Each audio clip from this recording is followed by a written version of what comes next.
vez agradecendo ao nosso bondoso Pai pela oportunidade da vida, agradecendo aos nossos irmãos espirituais pela oportunidade, peço licença para que eu possa iniciar mais uma pequena reflexão. Eu extraí hoje do livro SOS Família uma lição com o título de Vida em Família.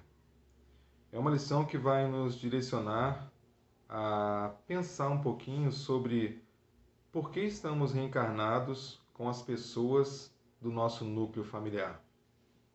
Então, logo de início, a lição nos dá pontua dessa forma: os filhos não são cópias xerox dos pais, que apenas produzem o corpo.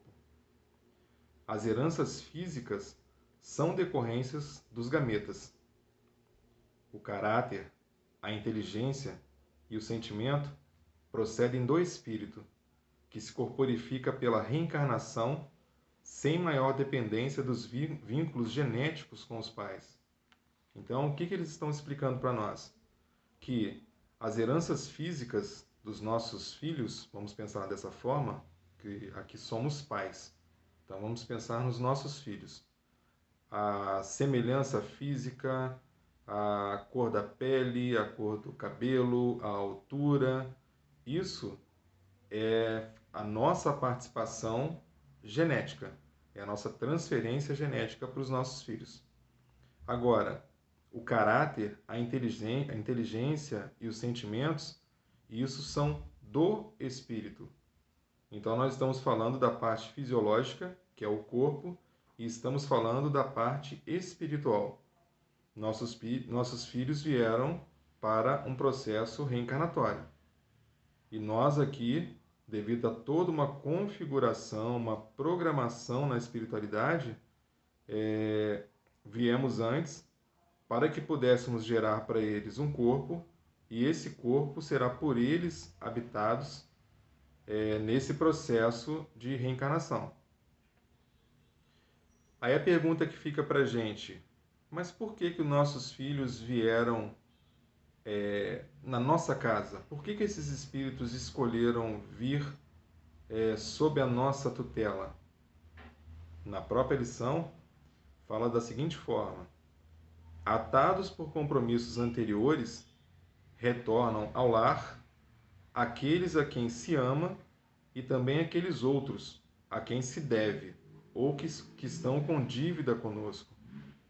Então a explicação traz para a gente assim, uma clareza muito grande que nada acontece a esmo, porque nós recebemos aqueles que amamos, nós recebemos também aqueles que não amamos tanto assim, nós recebemos aqueles que têm dívidas conosco e nós recebemos também aqueles a quem devemos.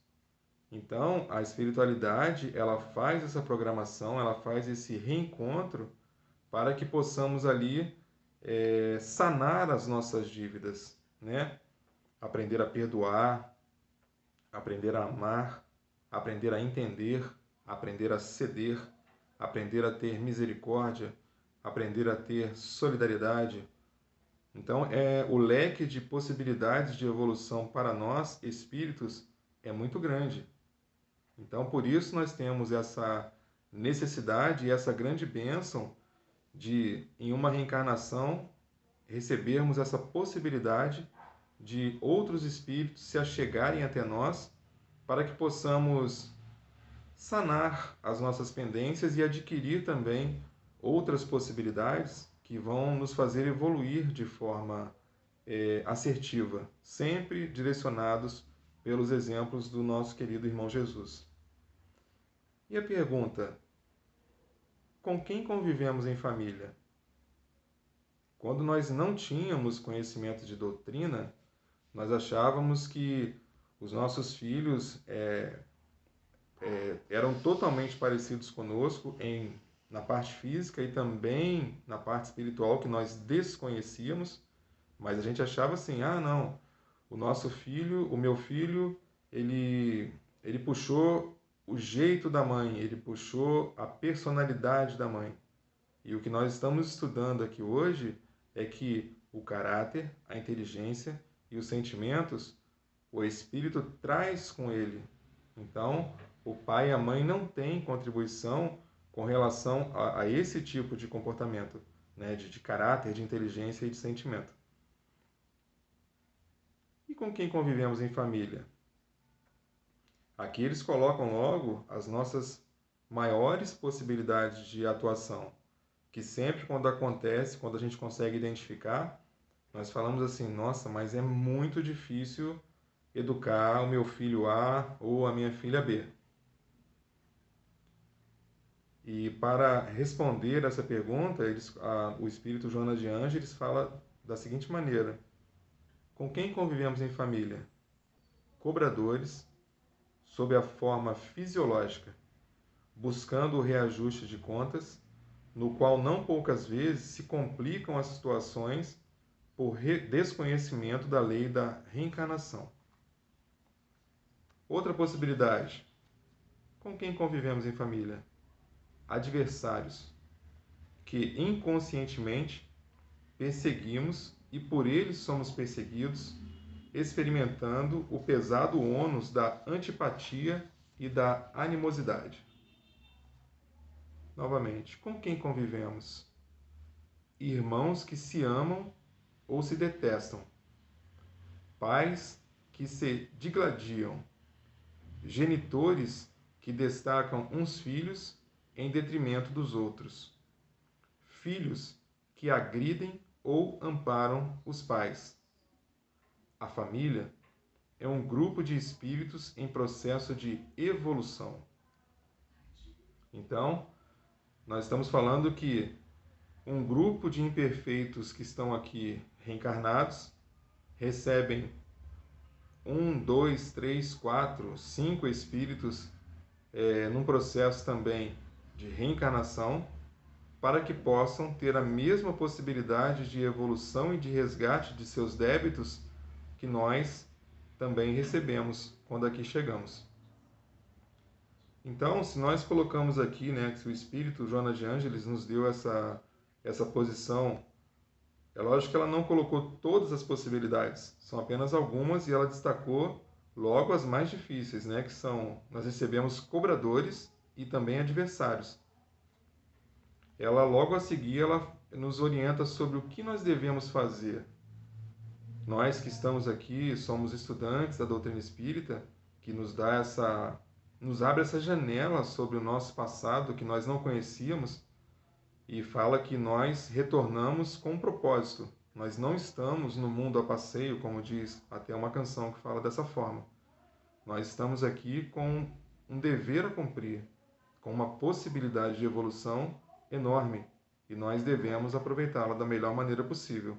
E a doutrina espírita, com o conhecimento da lei da reencarnação, ela nos facilita muito essa possibilidade. Então, o que nós devemos fazer? Diante do nosso filho, se ele for um filho ingrato, abençoar com paciência e perdão. Diante do genitor atormentado, compreender com ternura. Diante do esposo ou esposa levianos, perseverar. Diante do filho limitado física ou mentalmente, não te creias responsável direto na provação. Tu e ele sois comprometidos perante os códigos divinos pelo pretérito espiritual. Faze por ele hoje o que descuidaste antes. A doutrina espírita estabelece com segurança: nascer, morrer, renascer ainda e progredir sempre. Tal é a lei. Fora da caridade não há salvação. Então, com base nesses ensinamentos que nós recebemos para nos ajudar nessa pequena reflexão, nós podemos agora olhar para a nossa família, para o nosso núcleo familiar e realmente direcionar os nossos olhares por esse ângulo.